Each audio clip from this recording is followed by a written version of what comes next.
Véritable révélation ces dernières années, l'humoriste français Haroun se produira à Alger le 22 février prochain et c'est à l'Opéra d'Alger que le comédien au style singulier déposera ses armes et ce pour la première fois en allant à la rencontre du public algérois, une présentation unique dans le cadre de sa tournée qui le mènera de France au Maghreb puis en Belgique.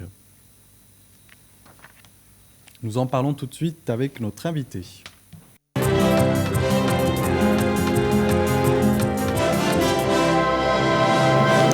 Nous recevons sur le plateau du 19h Info Falid Benlara. Bonsoir. Bonsoir. Vous êtes producteur et organisateur de spectacles. Merci d'être avec nous ce soir. C'est un plaisir. Et c'est fou parce que Haroun a dû carrément rajouter une représentation supplémentaire pour le plaisir de ses fans.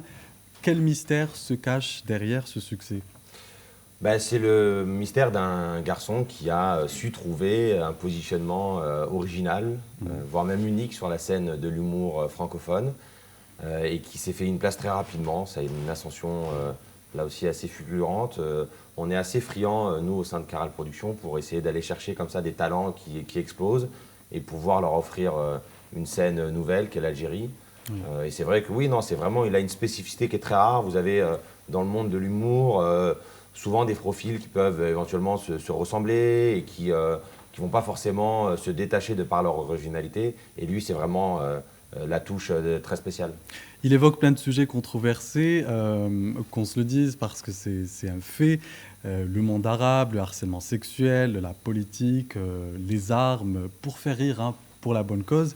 Est-ce qu'on vous a demandé peut-être ici de jeter un coup d'œil sur la feuille de route avant le spectacle ? Rien. Rien du tout. On vous fait confiance ? L'Algérie est un pays libre. Oui. J'ai de très bonnes relations avec notre ministère de la Culture qui nous laisse travailler tout à fait sereinement et qui nous fait confiance. Non, mais cet artiste est un artiste qui plaît énormément, qui a un succès fou. Comme vous l'avez dit, on a ouvert une première représentation. On a affiché guichet fermé en 3 jours. Les billets se sont absolument arrachés.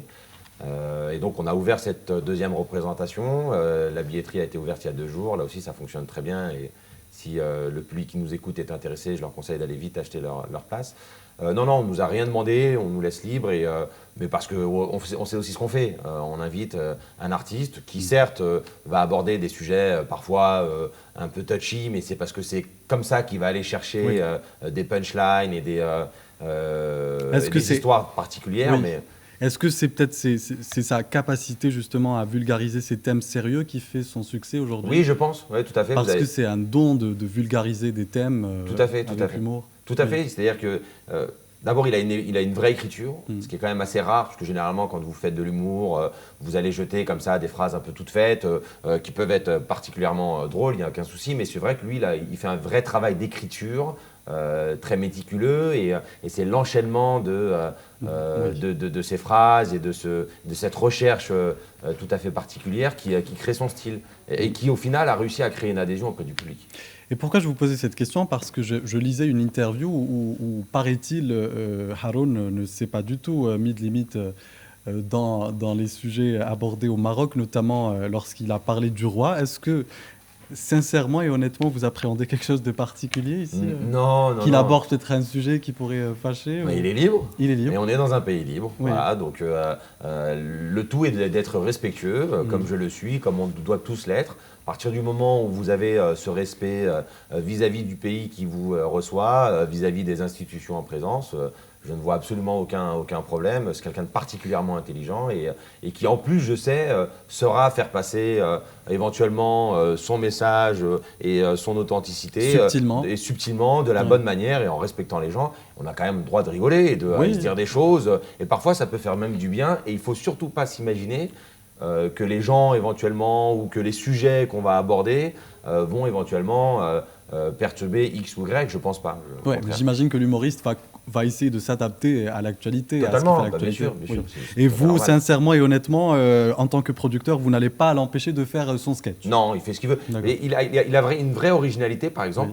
C'est à chaque fois qu'il va découvrir une nouvelle ville, c'est de faire une partie originale de son spectacle qui est adaptée à la ville. Et souvent, il l'annonce et ça donne lieu comme ça à une série de vidéos que je vous invite à aller regarder et consulter sur Internet Par exemple, il en a fait une absolument hilarante en évoquant Marseille et tout ce qui se passe autour de l'environnement sulfureux et très chaud qu'il y a à Marseille, est tout à fait original là aussi. Hein, c'est un peu une ville une ville à part en France. Et à chaque fois, il publie ensuite ces vidéos qui font des millions de vues et qui cartonnent sur Internet. J'imagine qu'effectivement, il aura un œil acéré et vif sur notre ville et sur notre pays. Et je pense que ça sera un très bon moment. Sur notre ville, Alger, et un jour, peut-être, pourquoi pas, Oran, Annaba ou d'autres villes du pays, même dans le sud. Ouais, je l'espère, je le souhaite. D'ailleurs, cette deuxième représentation, on l'a positionnée là parce qu'il y a eu un gros succès. On avait à un moment donné pensé éventuellement la positionner plus tard, cette deuxième représentation, pour éventuellement enchaîner sur une deuxième ville, Oran, ou éventuellement même Constantine ou Annaba. Mais c'est vrai qu'on est avec un artiste qui cartonne tellement, sa tournée est absolument incroyable et c'est très dur de trouver de la place et des dates de dispo. Donc on a profité de sa venue pour rajouter cette deuxième date, cette deuxième représentation. Est-ce qu'il cherche quelque chose de particulier chez les Algériens ? Mais je pense que d'abord, il est, à mon avis, enfin ça je le sais, il est très sensible à ce pays parce que il est entouré d'amis algériens. Donc forcément, il va avoir un regard tout à fait particulier. Donc bon, je pense qu'il va nous réserver des surprises, oui, c'est évident. Il serait censuré à Paris. Est-ce que c'est vrai, Falid Benara ? Non, mais ça, c'est du grand n'importe quoi. Il y a des gens qui cherchent des noises et à simplement essayer de faire en sorte que leur site internet fonctionne. Non, ce n'est pas le cas. D'abord, la thématique de la censure n'existe pas en France. C'est un pays là aussi très libre. Les gens font ce qu'ils veulent. Bon, effectivement, un jour, son sketch sur France 2, dans une émission de Michel Drucker, son sketch a été un petit peu coupé. Voilà. Certains journalistes essaient d'aller chercher la petite bête, mais bon, tout ça, ce sont des vieilles histoires, comme les histoires qui actuellement touchent un artiste que j'adore et qui est absolument extraordinaire, qui s'appelle Gad Elmaleh. On dit de lui qu'il aurait éventuellement fait du plagiat, etc. Mais à un moment donné, chaque personne a besoin d'aller s'inspirer et va chercher des inspirations. Moi, ce que je sais, pour connaître par exemple très bien l'œuvre de Gad, c'est que 99% de son œuvre est une œuvre originale et c'est d'ailleurs pour ça que les gens l'aiment. Voilà, rien ne nous empêche par contre d'aller après s'inspirer, d'aller piocher des choses pour essayer d'avoir quelque chose de complet. Vous êtes Kéral Productions et vous produisez depuis plus de 10 ans de nombreux événements. C'est vous, que les téléspectateurs le sachent, c'est vous David Guetta, c'est vous aussi Diams, Oui. même Stromae et Nawel Madani, Alger mon humour. Pourquoi ce changement de la musique à l'humour C'est pas un changement, c'est un plus. Depuis Alger mon humour, on a fait un autre gros concert à Alger avec un artiste qui s'appelle Riles, qui a été un gros carton, Théâtre de Verdure. On veut alterner, hein, on veut essayer simplement de proposer une offre la plus diverse possible. Prochainement, on va produire un autre très grand artiste sur un concert qui, je pense, plaira beaucoup aux gens. C'est qui cet artiste ? C'est à la surprise, on y travaille. D'accord. Donc restez attentifs. Je me suis dit que peut-être on aurait une exclusivité. C'est un artiste qui va plaire aux gens. Parce qu'il est connu, parce qu'il est très connu en Algérie. Les gens l'ont découvert initialement à la télé. Voilà, je vous donne cet indice. C'est un artiste qui s'est fait connaître initialement à travers la télé et qui, depuis, a une carrière absolument extraordinaire. C'est quelqu'un qui a vendu des millions d'albums. Donc il n'y en a pas beaucoup qui vendent des millions d'albums, c'est son cas. Donc on reviendra à la musique. Mais voilà, on alterne en fonction des possibilités, de la disponibilité des artistes. Et aussi notre capacité à nous de monter ces opérations-là. Alors comment est-ce que Falid Benara décrirait aujourd'hui sa collaboration avec Haroun par rapport aux autres humoristes ? Est-ce qu'il y a une préférence ? Non, alors par contre, ce qui est certain, c'est que c'est une opération, c'est une date qu'on organise avec énormément de plaisir parce que je suis moi-même fan de ce garçon. Je trouve que son humour extrêmement recherché, extrêmement pointu est vraiment très rare. Donc non, mais après, dans notre travail, nous, il n'y a pas de différence. Hein. On exécute une production de la même manière. Il est vrai que de temps en temps, on a plus de plaisir à travailler avec tel ou tel artiste plutôt qu'avec d'autres. Mais ça, ce sont simplement des affinités particulières. Sur le travail qu'on a fait, on fait la même chose. Alors, les billets sont à 3000 dinars et certains trouvent cela un peu cher. Peut-être vous avez un argument pour expliquer pourquoi avoir fixé ce tarif ? Mais parce que nous avons des productions qui coûtent très cher.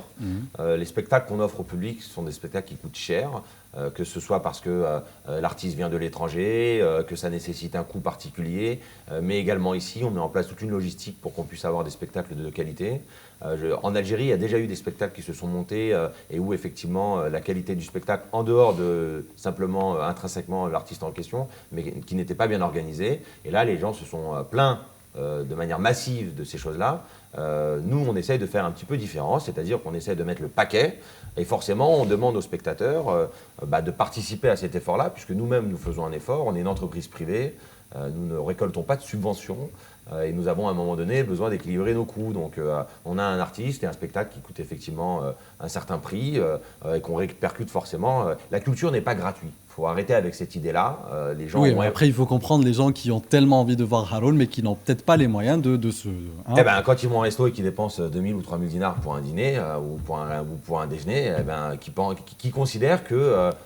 vous savez, moi, je suis membre d'un conseil d'administration d'une ONG qui s'appelle Bibliothèques sans frontières et qui considère que lors de crises humanitaires, l'un des premiers besoins d'un être humain, c'est la culture. Et c'est pour ça qu'on installe dans plein de pays dans le monde ce qu'on appelle des ideas box pour pouvoir offrir de la culture aux gens. La culture est aussi importante que de boire ou de manger. Voilà.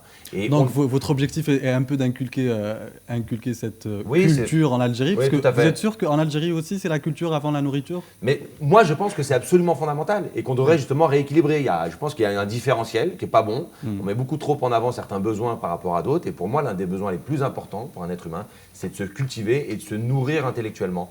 Et ce genre de spectacle, que ce soit des spectacles musicaux, mais également des spectacles d'humour de cette qualité, où il y a une vraie recherche de qualité, c'est quelque chose qui fait du bien à l'être humain, au-delà du fait que ça permet de passer un bon moment. Voilà. On rappelle les dates, Farid Benlara, s'il vous plaît. C'est le 22 février, oui. La première représentation est à 17h, l'autre est à 20h30. La deuxième, à 20h30, affiche déjà complet. Et donc, il y a encore de la place pour celle de 17h. Merci beaucoup, Farid Benlara, d'avoir été avec nous sur le plateau. Je rappelle que vous êtes producteur de l'humoriste Haroun, mais aussi producteur en général et organisateur de spectacles. Merci d'avoir répondu à nos questions. Merci à vous.